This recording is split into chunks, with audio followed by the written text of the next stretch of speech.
Are there any questions that you have? Sir?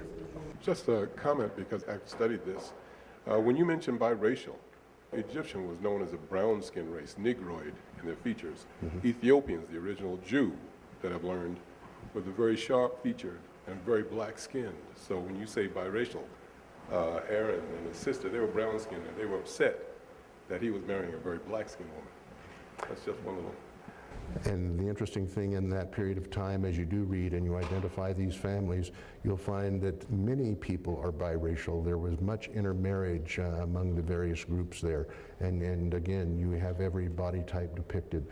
When I was in Ethiopia, I saw the pecan-colored typical Ethiopian of the highlands, but then if you get into the lowlands, into the Sudan area, you see that blue-black of the Nubian, and I love that color. It's so deep and inviting, and so you'll see all sorts of variations there, and indeed there was much mingling. Any other questions? We've got another one. You mentioned that one drop of blood theory. Yes. As I've studied history, in the past, if someone white, if someone black had one drop of white blood, for historical purposes, they were known to be white. And that's how history is able to eliminate blacks from.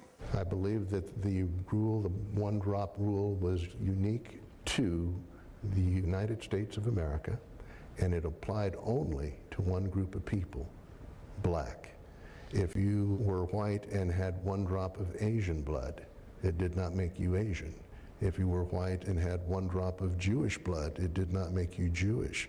But if you were white and had one drop of black blood, it did make you black. But it was, again, unique to the United States, and it was put into effect during the time of slavery. And sadly, so often we see slave masters who impregnated their female slaves, and some of them would recognize and claim the offspring of those unions, but in other cases they would not. And in almost all cases that I am aware of, those children remained in slavery because their mother was black and they had the one drop. Yes, ma'am. During World War II, if you had one drop of Jewish blood, you were terminated. In Nazi Germany? Yes. Interesting.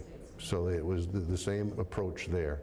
If you had one drop of Jewish blood in Nazi Germany, you were subject to going to the gas chambers. Interesting. I believe the lady in back of you had a question. So when you're talking about the biblical people and you have termed them as black, you're meaning that as a heritage, not necessarily as their skin color? Again, we'll have every variation of skin color possible.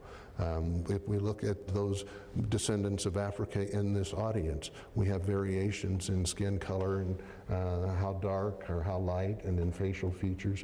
It's variations of any sort that we're talking about on the African continent. Yes.